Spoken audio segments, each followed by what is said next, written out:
نسبت ایک اہم ترین مصیبت یہ ہے کہ مذہب اہل بیت پر حملے ہو رہے ہیں. یہ حملے باہر سے بھی ہو رہے ہیں, اندر سے بھی ہو رہے ہیں. باہر سے ہم حملے ہو رہے ہیں, یہ بعض دیگر فرقے حملے کر رہے ہیں شیعوں کے خلاف. اندر سے حملے ہو رہے ہیں کس صورت میں کہ بعض اہل سنت کو شیعہ بنا کے داخل کر دیا گیا ہے, جیسے کہ پنجاب میں بعض ذاکرین جیسے غضنفر عباس قونسری, یہ کہ اہل سنت کی فیملی کا شخص تھا, یہ داخل ہو گیا. اب یہ وہ کفر آمیز باتیں کر رہا ہے کہ شیعوں کی کمر توڑ دی ہے اس نے.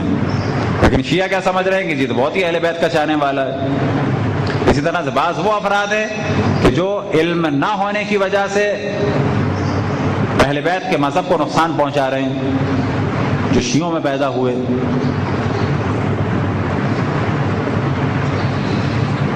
اگر ہماری قوم اصول دین و فروع دین سے آشنا ہو تو بہت ساری جگہ وہ بہت سارے غلط نظریات کو روکے گی, بہت ساری جگہ بہت سارے نظریات کو روکے گی. ایک مثال ہم دیتے ہیں کہ کانسیپٹس کلیئر ہونے چاہیے. مثال کے طور پہ انڈیا میں بعض لوگ, بعض ہندو شیعہ اور سنی سے کہتے ہیں کہ تم یہ کہتے ہو کہ مورتی کی پوجا غلط ہے, ہم لوگ مورتی کی پوجا کرتے ہیں, تم سارے مسلمان کالے گھر کی پوجا کرتے ہو.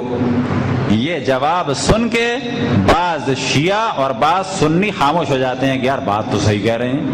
وجہ کیا ہے؟ یہ خاموش ہونے والے افراد کی وجہ یہ ہے کہ یہ جانتے ہی نہیں ہیں کہ خانہ کعبہ ہے کیا اور ہم کیا کرتے ہیں. خانہ کعبہ کیا ہے؟ الکعبۃ قبلتی. خانہ کعبہ کو سجدہ کرنا حرام ہے, یاد رکھیں. سجدہ ہم اللہ سبحانہ و تعالیٰ کو کرتے ہیں. خانہ کعبہ کیا چیز ہے؟ الکعبۃ قبلتی. خانہ کعبہ ہماری ڈائریکشن ہے. کس چیز کے لیے؟ نماز کے لیے. کس چیز کے لیے؟ جانور کو ذبح کرنے کے لیے. کس چیز کے لیے؟ غسل میت کے لیے, دفن میت کے لیے, اور اسی طریقے سے باقی بعض اور کاموں کے لیے. الکعبۃ, کعبہ کیا چیز ہے؟ قبلتی, سمت ہے. الکعبۃ قبلتی, ڈائریکشن ہے. الکعبۃ قبلتی, جہت ہے.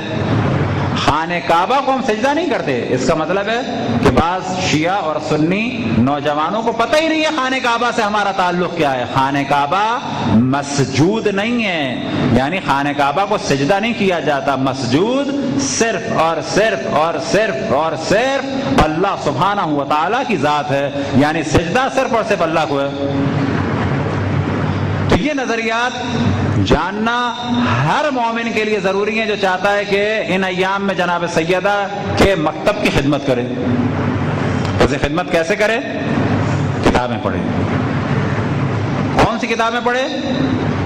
ہم نے بھی جب سوچا تھا دین پڑھیں تو تفسیر مبین ظاہراً ہے مشہدی صاحب کی, وہ لائے تھے ہم, کیونکہ تفسیر فرمان صاحب کی گھر میں تھی ہمارے, اور نہج البلاغہ اور سیف سجادیہ لائے. عام طور پہ نوجوان یہی کرتے ہیں, جب کہا جائے کتاب پڑھو, دین پڑھو, تو ایک آدھا تفسیر, ایک آدھا نہج البلاغہ, ایک آدھا سیف سجادیہ لے آتے ہیں. تو یاد رکھیں, ایک نوجوان یا ایک ایسا فرد کہ جس کا علمی معیار بہت زیادہ نہ ہو, اس کے لیے کتابیں ایسی ہیں جیسا کہ کسی کمپیوٹر نہ جاننے والے کو کمپیوٹر سائنس کی MS کی کتابیں دے دی جائیں اور وہ ان کو پڑھنے لگے. اب آپ کہیں گے جی قرآن تو سب کے لیے کہا جائے گا ہدی للمتقین ہے, کہ جو تقوی کے مقام پر ہو. ہر آدمی ہر لیول کا نہیں سمجھ سکتا.